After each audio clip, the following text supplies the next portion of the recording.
사도신경으로 우리의 신앙을 고백하겠습니다. 나는 전능하신 아버지 하나님 천지의 창조주를 믿습니다. 나는 그의 유일하신 아들 우리 주 예수 그리스도를 믿습니다. 그는 성령으로 잉태되어 동정녀 마리아에게서 나시고 본디오 빌라도에게 고난을 받아 십자가에 못 박혀 죽으시고 장사된 지 사흘 만에 죽은 자 가운데서 다시 살아나셨으며 하늘에 오르시어 전능하신 아버지 하나님 우편에 앉아 계시다가 거기로부터 살아있는 자와 죽은 자를 심판하러 오십니다. 나는 성령을 믿으며 거룩한 공교회와 성도의 교제와 죄를 용서받는 것과 몸의 부활과 영생을 믿습니다. 아멘.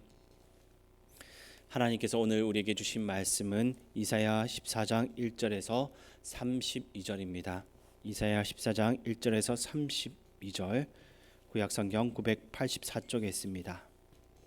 이사야 14장을 교독하겠습니다.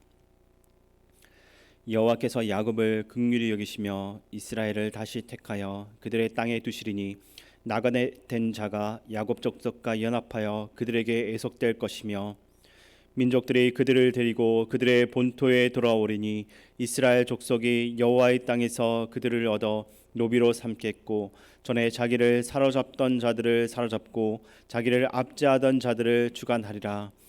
여호와께서 너를 슬픔과 공고와 및 내가 수고하는 고역에서 놓으시고 안식을 주시는 날에 너는 바벨론 왕에 대하여 이 노래를 지어 이르기를 압제하던 자가 어찌 그리 거쳤으며 강포한 성이 어찌 그리 패하였는고 여호와께서 악인의 몽둥이와 통치자의 귀를 꺾으셨도다.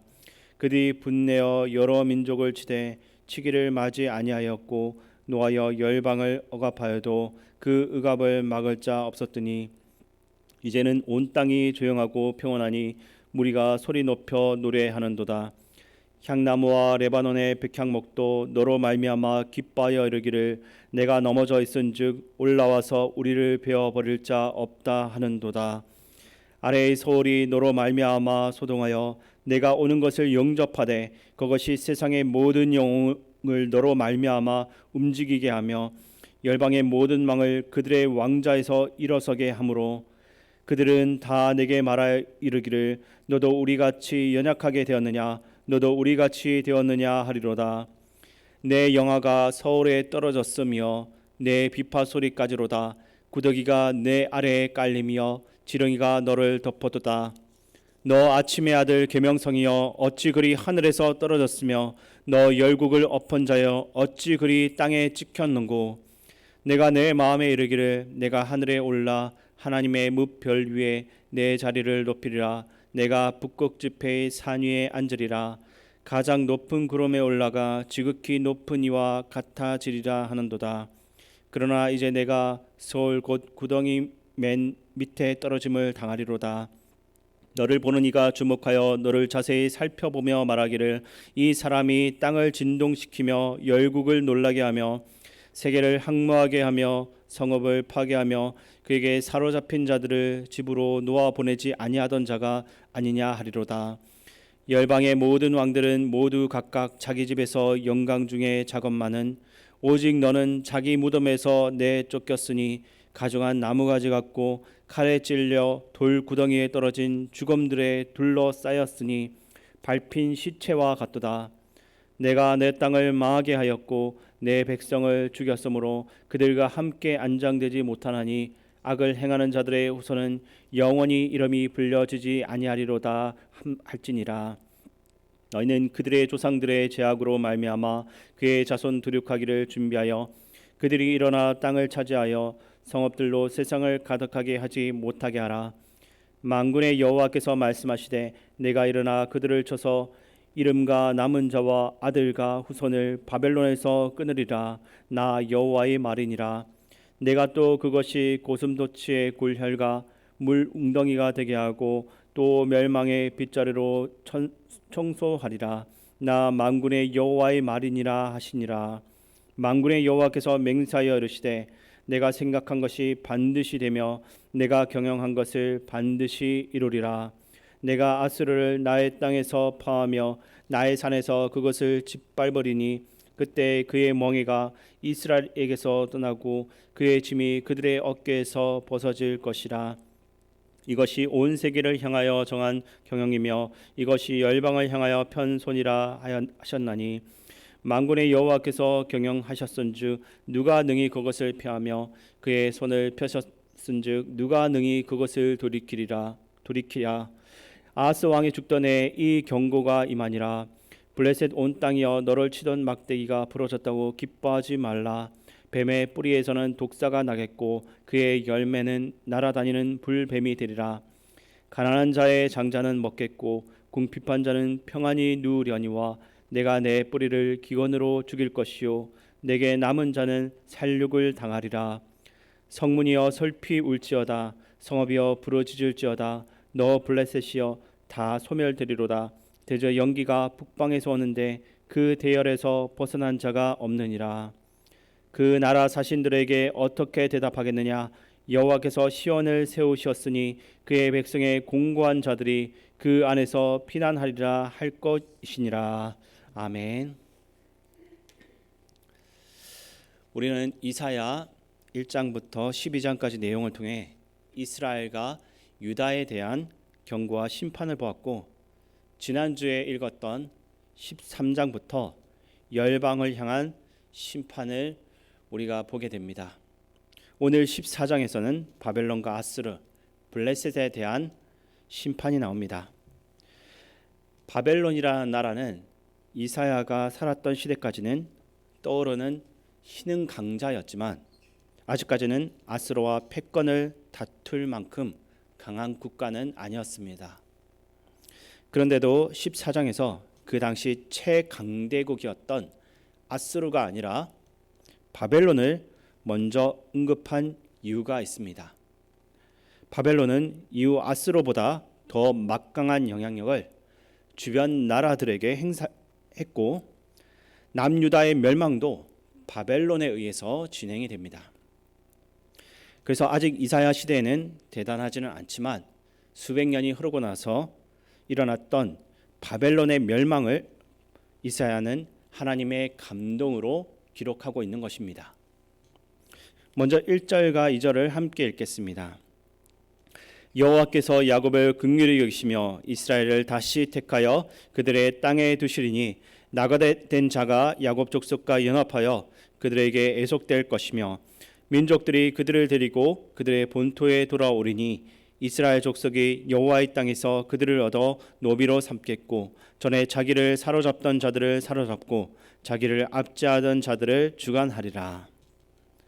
하나님은 그 은혜를 알지 못하고 세상적인 힘을 자랑하며 교만해진 나라나 족속은 다 멸해버리시는데 그 속에서 하나님의 긍휼을 입은 야곱 족속만큼은 고향으로 돌아오게 한다라고 예언하고 있습니다. 야곱 족속이 고향으로 돌아오게 된 이유는 오직 하나님의 긍휼 때문입니다. 즉 하나님이 불쌍히 여기셨기 때문에 돌아올 수가 있었던 것입니다. 이것이 바로 구원입니다. 세상에 심판당할 때 살아남는 사람은 하나님의 은혜만 바라보고 겸손하게 자신은 도저히 구원받을 수 없는 존재인 것을 인식하는 사람인 것입니다. 그러므로 우리 구원받은 모든 성도들은 하나님의 은혜의 자리로 돌아와야 하는 것입니다. 그 은혜의 자리에서 세상을 보게 되면 우리가 그렇게 동경하던 세상의 본질적인 모습을 하나님의 잣대로 보게 되면서 그 우스꽝스러운 모습을 깨닫게 되는 것입니다. 3절에서 11절까지는 돌아온 자가 부르는 노래인데 그 노래 속에서 당시 최고의 힘을 자랑한 바벨론을 조롱하고 있습니다. 우리 성도들이 세상을 향해서 이러한 노래를 부를 수 있기를 바랍니다. 성도들은 세상이 절대로 가질 수 없는 영생을 소유했기 때문에 화려하지만 허무한 세상 속에서는 우리가 가진 것에 비해서 가치가 없는 이 세상 속에서는 어떠한 최고의 가치도 찾을 수가 없습니다. 그래서 20절까지 계속해서 바벨론을 조롱하는 노래를 하고 있는 것입니다. 한마디로 바벨론 너는 세상에서 높다라고 위세를 부리고 다른 사람을 무시하고 살더니 지금 내 모습이 어떠하냐라고 하는 것입니다. 11절과 12절 말씀을 함께 읽겠습니다. 내 영화가 서울에 떨어졌으며 내 비파 소리까지로다. 구더기가 내 아래에 깔림이여 지렁이가 너를 덮었도다. 너 아침의 아들 계명성이여 어찌 그리 하늘에서 떨어졌으며 너 열국을 엎은 자여 어찌 그리 땅에 찍혔는고. 아멘. 우리는 바벨론의 마지막 모습을 보면서 하나님께서 원하시는 천국 가는 모습이 어떠한 것인가를 잊으면 안 되는 것입니다. 12절 말씀대로 하루아침에 세상적인 그 위대한 계명성이 하늘에서 땅으로 떨어졌습니다. 우리는 언제나 하나님의 은혜만 바라보는 성도로 십자가를 붙드는 지혜 있는 사람이 되어야 합니다. 하나님께서는 세상을 향한 계획이 있으며 하나님의 모든 일을 그 계획을 이루기 위해서 살아간다 하시는 것이다라는 것입니다. 24절과 25절을 함께 읽겠습니다. 만군의 여호와께서 맹세하여 이르시되 내가 생각한 것이 반드시 되며 내가 경영한 것을 반드시 이루리라. 내가 아수르를 나의 땅에서 퍼하며 나의 산에서 그것을 짓밟으리니 그때 그의 멍에가 이스라엘에게서 떠나고 그의 짐이 그들의 어깨에서 벗어질 것이라. 아멘.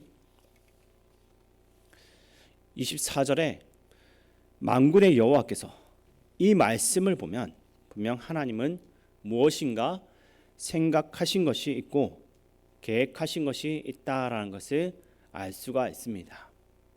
그런데 분명한 것은 하나님은 그 일을 포기하지 않으시고 고집스럽게 반드시 이루신다라고 했습니다. 그러면 하나님이 고집스럽게 이루고야 마는 그 일이 무엇입니까? 25절에 아스르를 언급하는 내용이 나오고 있는데 이것은 그 나라를 심판하시고 그 패역한 나라의 지배 아래에 있던 이스라엘을 해방시키겠다라는 겁니다. 이것이 바로 하나님이 하시고자 하는 일인 것입니다. 하나님은 지금 아스로와 바벨론, 블레셋같이 강력한 힘을 가지고 이스라엘을 괴롭게 했던 이방 나라를 모두 심판함으로 하나님의 일이 어떤 것인가를 우리에게 분명하게 보여주고 계신 것입니다. 26절을 또 함께 읽겠습니다. 이것이 온 세계를 향하여 정한 경영이며 이것이 열방을 향하여 편손이라 하셨나니. 그러니까 아스를 심판하시는 일을 통해서 하나님이 온 세계를 향해서 어떤 일을 하고 있는지를 보여주시겠다라는 것입니다. 결론은 세상 마지막 때 여호와의 긍휼로 부름을 입은 남은 자들이 새 하늘과 새 땅에 들어가게 된다라는 것입니다. 이 성경의 진리를 붙드시고 오늘 어떤 순간 어떤 상황에서도 하나님 나라의 백성의 정체성과 사명을 붙들고 살아가는 시민교회 성도님들 되시기를 주님의 이름으로 축원드립니다. 아버지 하나님, 다 심판받고 하늘에서 떨어져 서울로 떨어지는 중에도 야곱 족속만큼은 고향으로 돌아오게 하셨던 하나님의 그 긍휼하심의 은혜를 우리 성도들에게 베풀어 주셔서 모두가 다 하나님의 은혜만 바라보며 십자가만 붙들고 살아가는 지혜로운 성도들이 다 되게 하여 주시옵소서. 하나님의 은혜를 받은 성도들이 이 세상 마지막 날에 새 하늘과 새 땅으로 들어가게 하여 주시옵소서. 하나님께서 시온과 같이 세우신 우리 교회의 성도들이 새벽마다 주님의 깊은 지성소에서 하나님과 깊은 보좌에 영적 교통을 나누며 하나님의 음성을 듣고 구원의 새 노래를 힘차게 부르며 오늘 하루를 살아가게 하여 주시옵소서. 날마다 우리와 함께 하시는 예수님의 이름으로 기도드립니다. 아멘. 주기도문으로 예배를 마치겠습니다. 하늘에 계신 우리 아버지, 아버지의 이름을 거룩하게 하시며 아버지의 나라가 오게 하시며 아버지의 뜻이 하늘에서와 같이 땅에서도 이루어지게 하소서. 오늘 우리에게 일용할 양식을 주시고 우리가 우리에게 잘못한 사람을 용서하여 준 것 같이 우리 죄를 용서하여 주시고 우리를 시험에 빠지지 않게 하시고 악에서 구하소서. 나라와 권능과 영광이 영원히 아버지의 것입니다. 아멘. 오늘 주신 말씀을 생각하며 기도할 때 잠깐 있다가 썩 없어질 이 땅의 것들에 매어 살지 않고 영원한 하나님 나라를 소망하며 주님 주시는 은혜와 평강을 누리는 삶을 살도록 기도하시기 바랍니다. 그리고 나라와 민족을 위해서 기도하실 때는 지방선거를 통해 선출된 정치인들이 서로 협력하여 각자의 역할을 잘 맡아서 할 수 있도록 기도하시기 바랍니다. 또한 한국교회를 위해서 기도하시고 우크라이나 평화를 위해서 기도하시기 바랍니다. 다음 세대와 군복무적인 청년들, 교회 어르신들을 위해서 기도하시고 마지막으로 세계 각지에서 복음을 전하기 위해 수고하는 선교사님과 또 담임 목사님을 위해서 함께 기도하며 나아가겠습니다. 아버지 하나님, 이 시간 가운데 하나님 함께하여 주심을 감사드립니다. 아버지 하나님, 우리가 이 땅을 살아가고 있지만 이 땅이 전부가 아니라는 것을 우리가 깨달아 알게 하여 주시고 우리가 하나님께 부름받아 간 그 나라를 우리가 생각하면서 우리가 살아가는 이 세상 가운데서도 주의 복음을 전하고 하나님 나라의 그 영토를 확장하는데 온전히 힘을 다할 수 있도록 도와주시옵소서. 또한 하나님 아버지, 이 땅 가운데 어려움을 당하고 있는 이들을 너무나도 많이 보고 있습니다. 하나님 아버지, 새롭게 선출된 정치인들이 이 땅에 어려움 겪고 있는 이들을 외면하지 않고 그들을 위한 정책을 잘 펼 수 있도록 도와주시고 여야가 협력하여서 선한 정치를 할 수 있도록 도와주시고 서로 헐떡기만 하는데 시간을 보내지 않도록 하나님께서 이끌어 주시고 도와주시옵소서. 또한 세계 각지에서 주의 복음을 전파하기 위해서 애쓰고 있는 선교사님들 가운데도 하나님의 은혜를 다하여 주시고 그들이 각지에서 복음을 전하는 가운데 회개하고 주님께 돌아오는 영혼들이 날로 더해질 수 있도록 도와주시고 오랫동안 코로나로 인해서 선교의 그 활동들이 많이 막혀 있었고 또 어려움을 겪었지만 이제는 활발하게 선교 활동을 시작할 수 있도록 하나님께서 이끌어 주시고 특별히 재정적으로나 또 영적으로나 지원을 받아서 그 일들을 해나갈 수 있도록 도와주시옵소서. 또 하나님 아버지, 교회 항정지 세미나 가운데도 하나님 함께하여 주시어서 이 세미나를 통해서 우리가 가야 할 방향들을 하나님 알 수 있도록 하나님께서 이끌어 주시고 이끌어 가시는 담임 목사님 가운데도 하나님 은혜를 더하여 주시옵소서. 주의 은혜가 가득한 시간이 될 수 있도록 도와주시옵소서.